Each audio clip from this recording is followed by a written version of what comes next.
Friday. That means Ben Domenech, editor-at-large for The Spectator, is in the house, Fox News contributor extraordinaire. Ben, I'm feeling a little fragile, so I want you to go easy on me. I just spent a half hour talking to Charles C.W. Cook, so I'm feeling really stupid right now. So I'm going to let you lead. Well, yeah, just don't. Let me warn you on something. So I have to talk to Brits all day long because I write for the Specky, and the one thing you have to be guarded against. It's not even fair. Thinking that their accents make them more brilliant than they are. Oh, but he is. They certainly sound so brilliant. No, Charles is. I dropped the fact that I'm listening to Jeremy Irons do Brideshead Revisited, which I've never read or listened to, and I got told all about Jeremy Irons and Brideshead Revisited. It's just I don't know anything that he doesn't already know. I've had that problem before. No. See, Jeremy Irons, just do this sometime. Listen to Jude Law, and then remind yourself who Jude Law is, like as a person, okay? Because he sounds so much smarter than he actually is as a person. All right, good point. But anyway. But Charles got the real good. Okay, I want to start with the breaking news. J.D. Vance dropped a quote earlier today. The vice president put on, I believe, X. Racist trolls on the internet, while offensive, don't threaten my kids. You know what does? A culture that denies grace to people who make mistakes. A culture that encourages congressmen to act like whiny children, close quote. Late breaking as well. Elon Musk is bringing back the Doge kid. And I heard your riff on youth, and I was 26 when I got top secret SCI, SAP access. I was going to ask you that. I thought it was probably in the same neighborhood. Yeah, I walked into DOJ and they said, "Here are the secrets of the United States." It was crazy. It's absolutely ridiculous when you start getting ageist about this thing. Now, you can make other arguments against them. There are plenty of other arguments you can make about this, but the idea that somehow age is the real problem here is absurd. There are so many people who are 24, 25, 26 who are invested with enormous authority, power, and awareness of all manner of information about the people of the United States, and that's been true for a very long time. And the fact that this would be the thing that would be deployed at the same moment when we have such a decrepit leadership in Washington. I mean, again, you wish no ill to these people, but there are a lot of them who should have retired a very long time ago, including Joe Biden, by the way. Leslie's a friend of mine. You were debating this with Leslie Marshall, I think. Yeah. And I've known Leslie for probably 30 years. And I'll bet you she works the remote control about as well as I do. So I am never going to say that the young kids can't come in and check the systems. They're using Cobalt at Treasury. Scott Besson said that yesterday. Yeah. Cobalt. No, it's absolutely absurd how far backwards we are in terms of everything that, people. Here's the way that I'll relate it to people. Maybe not everybody has had to deal with the federal government, but you have had to deal at some point, I'm sure your listeners, with navigating the American healthcare system. And that's when you discover that there are still things called fax machines. Yes. That's the point where you discover, no, you can't email that. And no, you need to be able to fill out this form in triplicate, and definitely bring paper copies of it, because you can't be confident that that's going to go through any kind of other system that has existed in the last 25 years. And so that's the kind of thing that happens in spades in the federal government. And there's so many systems that fall into that category. And that's something that I think Elon is very much aware of.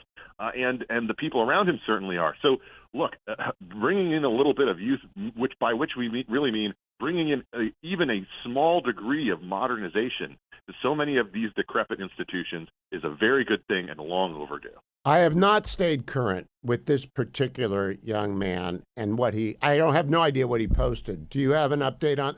Would you rehire him like Musk is going to do? So to be quite honest, Hugh, I too have only seen a handful of things, but I definitely have seen things that I find to be pretty disturbing, particularly because of the recency of them. This is not ancient history. It's not things that were being posted on TikTok 6 years ago or something like that. It's much more recent than that. And so while I would give the person, I do believe in giving people grace and allowing them to apologize and to move on, that doesn't mean that you necessarily have the right to that position. If he's so important to it, then you can weigh those things. But I think that most of the time in cases like this, it's better to just say, look, you need to take a beat. You need to take a moment, and that's something that I think a lot of people go through in their careers. And it's not going to end this kid's career if he's smart enough and capable enough that he got to this point anyway. And I'll tell you one more thing though. this to me is such a distraction from the lessons that we've learned about how the left is reacting to this. I really have been astonished. I don't know if you are, Hugh, that so much of the left has reacted with such vociferousness when it comes to something as small as some of the targets that Elon currently has. John Podhoretz has made the argument that they're going after Elon like they went after Newt. No, they're not. They're going after Elon like they went after James Watt, like they went after. Yeah, you go back in time. They always pick a target and load it up. It's classic Alinskyite stuff. Freeze a target and go after it. It doesn't really matter to me because the world's on fire. And I want to play. I like to underline when I don't agree with the president. And I would like to know if you agree with him here. Cut number 3 from the Oval Office press conference today with Prime Minister Ashiba. This is the president answering a question about DeepSeek. President Trump, do you believe DeepSeek is a national security threat, and how do you plan to collaborate on AI initiatives? On where? DeepSeek, do you believe it's a national security threat?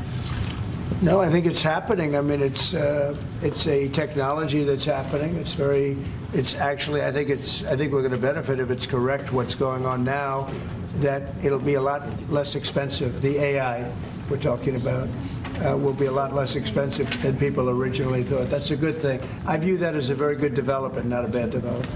Now, Ben, I've already given my opinion on that. What's yours? Yeah, that's completely off. I mean, I'm sorry. This is, look, this was inevitable, I think, in some sense that, of course, China is going to respond to technology along these lines by stealing it and making their own copy and then, tweaking it in ways that they believe will benefit themselves. Look, I feel like this is something where, the president is probably saying this in guarded terms because he wants to be able to have it as either a carrot or a stick, but I would not go down this road. I had the opportunity this week, by the way, to sit down with Frank McCourt, who's obviously leading the effort to try to purchase TikTok in a way that would, from his perspective, lead to it being truly on a different platform, basically allowing people to have much more control over their own data and not having it be even something that has any connection to ByteDance or to the CCP. I don't know if he's going to be successful in that, but the news came out yesterday that J.D. Vance is going to be sherping that effort.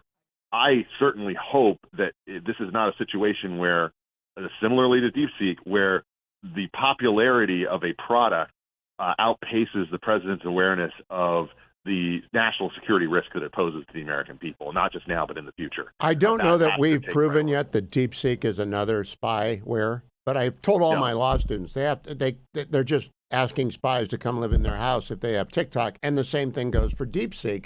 Maybe it isn't, but I assume everything that comes out of China's got malware. You have to prove otherwise. This is the situation where the default has to be an assumption that you are inviting them into your house, and that's something that I think, unfortunately, for a lot of younger people or people who have the naivete of sort of thinking, well, I don't have anything to risk. They're less mindful of that, but the truth is that they do have enormous things to risk, and it's not just their privacy, it's not just their data. It's the ability to influence them in key moments and on key questions in ways that the Chinese Communist Party thinks is in their interest, and that's going to be something that is almost always at odds with the American interest. And I struggle to think of an of a moment or an instance where it would not be the case. We referenced earlier my first job in the government and the number of spies that were in the United States and the counterintelligence activity in 1985 staggered me. And I haven't had a clearance since 1989, so I don't know anything. But I know that if they can track keystrokes, that gets the attention of young people. If they really do and can use AI to analyze what your keystrokes tell about you, not to mention financial vulnerability, it's crazy to download DeepSeek. Well, it's particularly crazy when it comes to when it comes to families, because from my perspective, the thing that people do become aware of it, they may not be aware of it for themselves, but for their kids. They look at these situations, and I think they have a greater understanding of there are people who want to influence my child in ways that are negative, whether that's inclining them toward eating disorders or leading them toward depression, leading them toward the kind of mood-altering drugs and steps that we have seen people take in recent years to such a greater degree. these are all things that these platforms have the power to do anyway here in America. But when it comes to the TikTok side of things, they do it deliberately, intentionally, and they try to lean into it because they want to undermine us as a nation. That's not just some fanciful attitude. That's something that you could track. Jonathan Haidt has tracked it. The researchers at numerous different academic institutions have tracked it. It's true. It's a real thing. I'm going to talk with Ben Domenech, editor-at-large for The Spectator and Fox News contributor, during the break. I'll play it after the break. I am back with Ben Domenech, editor-at-large for The Spectator. He has his own podcast, by the way, and you see him often on Fox News. Ben, the news broke this morning that the Ukrainians have mounted an offensive against the Russians inside of Russia, 2 different columns advancing 3 miles, mechanized battalions, two of them breaking through the Russian defenses that have been thrown up around them. What does that tell you about the prospects for a ceasefire? Well, to me, it says that this is a situation where Ukraine is trying to lean into this new presidency at a moment when they're fearful, and I think that Zelensky in particular is fearful that there's going to be a weakening of support coming from America. He wants to drive the issue home and try to make something happen sooner rather than later. And that, to me, is the read that I have on it. I don't know if you have a different one, but I certainly view it through the lens of there is uncertainty that comes with this new administration and with its new foreign policy team. And that uncertainty for the Ukrainians is leading them to, I think, prepare this situation in a way that they feel will ultimately lead to, a type of leverage being used that will force people to come to the table and come to a ceasefire. I don't know if it's going to work, though, and I also think that we are in a very weakened period of understanding. People are just showing up in their jobs for the first time. They're just learning the things that have been behind the scenes and known to the Biden administration for a long time as it relates to this war. And that's something that, they have had very little time to process. Obviously, they've been getting briefed beforehand, but it's also the sort of thing where when you get into the place, it forces you to make a number of decisions and come to different conclusions, perhaps, than you had before you get in. Well, the only thing I know for sure is that the level of death and destruction in Ukraine is 10 times that of Gaza, and that they're going to have a lost generation. I talked about this with Charles C.W. Cook earlier.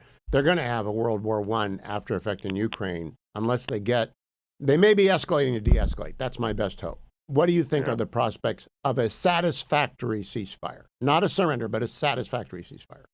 A satisfactory ceasefire, to me, Hugh, is at this point the best that we could hope for. Realistically, it's horrible in terms of everything that's happened, and from my perspective, we're going to look back on this as the legacy of the Biden administration in a way that historians will judge very harshly. But I also think that in this instance, we have to be realistic about what can be achieved, and this can't keep going the way that it has been going. That generation, that lost generation, is not going to be replaced, and it's going to be one that is unfortunately going to lead to really, really harsh times for the people of Ukraine. And my heart goes out to them. But unfortunately, this is what happens when you don't have America taking its leadership role in the world seriously. For 4 years, not just a year, but for 4 years. Yes. Ben Domenech, thank you. Follow him on X at @Domenech. See him on Fox News. Listen to his podcast. Read him in The Spectator. Thank you, Ben. Great to be with you.